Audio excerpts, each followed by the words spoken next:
Move over, kids, because our country's decided, what the heck, let's destroy humanity. The nuclear bombs have gone off, and it is now time for you and me, the common folk, to seek shelter. A fallout shelter, if you will, and our only hope is that our overseer is a kind and gentle soul. If you do not know what I'm talking about, or you really thought that nuclear bombs have gone off, well, I apologize, and you should just, not believe what you see on YouTube when it comes to nuclear thermal war. However, when it comes to Nintendo Switch news and reviews and all things Zelda, you should trust this guy right here.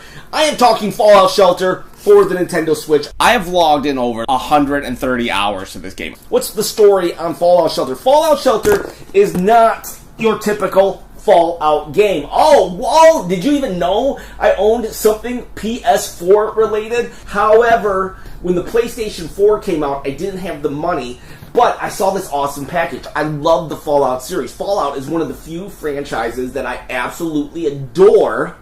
That is not Nintendo. I mean, I like games here and there that aren't Nintendo, but as a franchise as a whole, that I've always been like, wow, that's a really good decision. I'm really glad they went with that.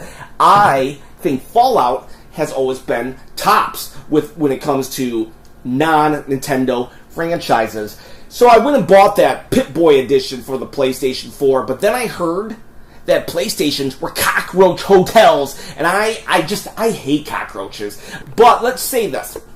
Fallout Shelter is a great game. It's totally worth the money you pay for it to download.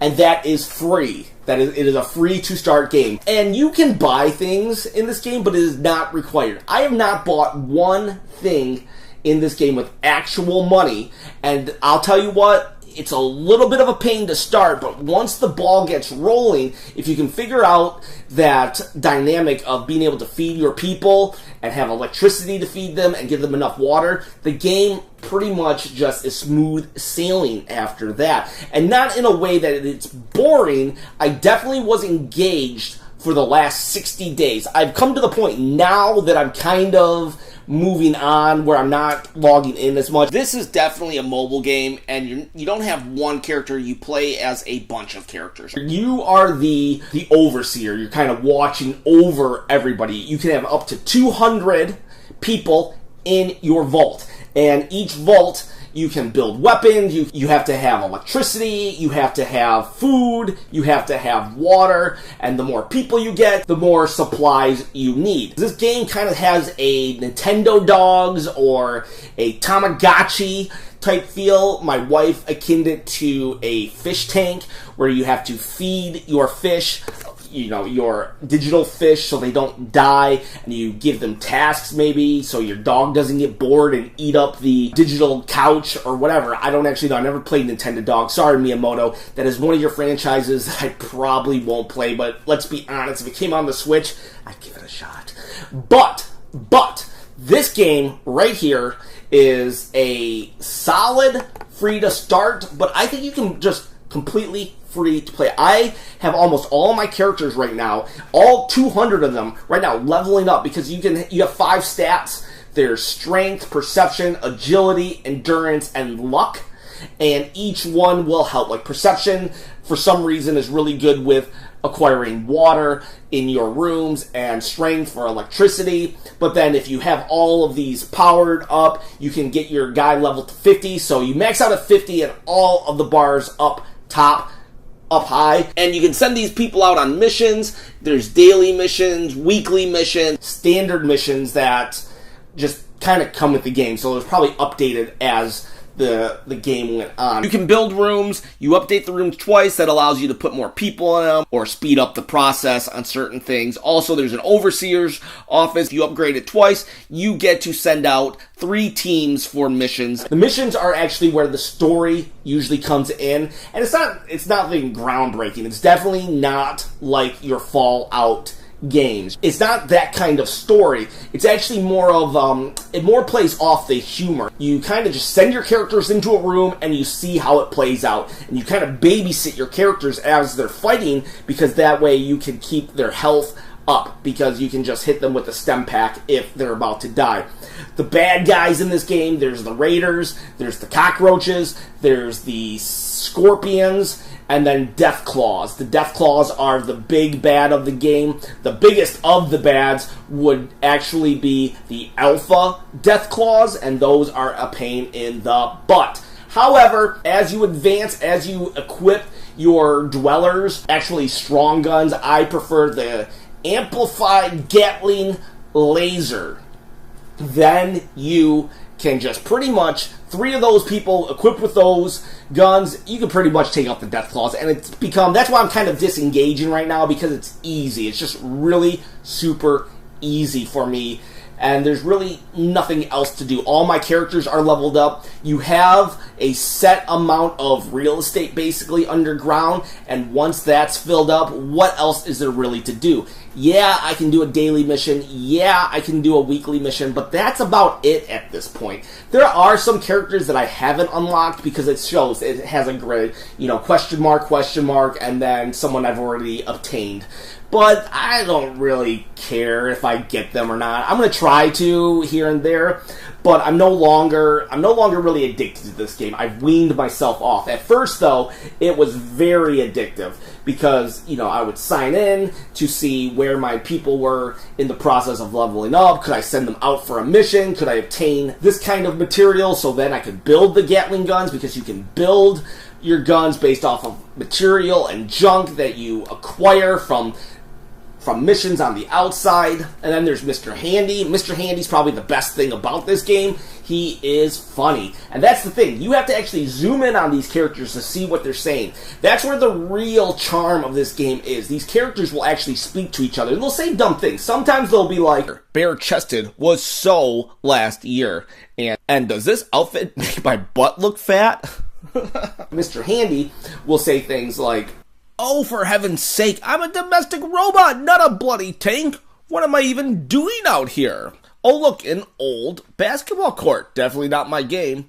I possess neither a shirt nor skin. I find it amusing, okay? I'm not, laughing on the floor, but it gives me a chuckle. When it comes to home consoles, it's best on the Switch because I didn't like the controls when it came to me playing on the TV. It was just really bothersome, but very natural when I just held it and used the touchscreen. Very natural and very satisfying, almost like popping pimples when you're actually collecting your electricity, your food, your power-ups, or whatever. It is almost like popping pimples. I was actually never one of those people to pop pimples, but it seems like every girl I've ever dated always liked to pop pimples, so I think that's probably a girl thing, or I don't know, maybe it's a guy thing, but not my thing, but even my wife, she loves to pop pimples, and I thought, well, if I had to compare it to something, it seems like that's a good comparison. And you can buy things like the Nuka-Colas, and what they do is will speed up the process. For example, it'll take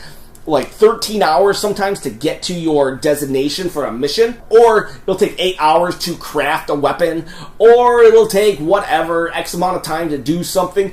Well, the Nuka-Colas, for how many hours? 2 hours equal 1 Nuka-Cola. So if I was 8 hours away from a desired goal, I could just spend 4 Nuka-Colas and boom, done, I am there. That is where Bethesda will make their money on people who are just impatient, because, they want to get it right away. They got to get Nuka-Colas. Nuka-Colas are fairly rare in the game. You can obtain them through missions. However, you can also go to the actual eShop and spend actual dollar bills and get your Nuka-Colas to speed up your game. So they do have chances to make money.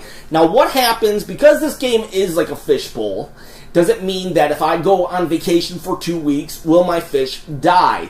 No, it doesn't. They don't. Basically, what will happen is everything will time out. So, for example, if it takes 15 minutes to get electricity from a certain room, after 15 minutes, you'll get that electricity. But until you come and pop the pimple, that electricity, no more electricity is being generated. And that goes for everything within the actual Fallout shelter. Now what happens to the people on a mission? If it took them 18 hours to get to their mission, well, once they hit that 18-hour time frame, they will just stand still and wait for you to come back and hit enter. Now, what happens to the energy that you have acquired? Will you be completely depleted? No. Basically, only time goes on, but it also stops. It goes on for anything good. If I was trying to wait something out, time would move forward. But I don't have to worry about picking this game up and every 10 minutes trying to make sure my place doesn't starve to death. When I return, whatever food level they were at is what it will be returned to. However, the more I play, that's where the food will deplete. But, you know, in order to build your fallout shelter to the maximum amount, you have to be on for a while, and that's where a lot of the stuff will actually deplete. But you can turn this off. You can leave this game for 3 days, 4 days, 5 days, and not have to worry about coming back and finding all of your people dead. It's definitely a fun game. I wouldn't even be opposed to you spending actual money on it. You know, nothing crazy. I would say I definitely got $10 worth of this game, probably even more, but I don't need to. I was able to actually completely max everything out without spending one dime on one Nuka-Cola. So, there you have my review. I hope you enjoyed it. Please let me know. Have you played this game? How do you think of it? What do you think of my review? Did I leave anything out? It does have challenges. It's not the hardest game in the world, but it is definitely...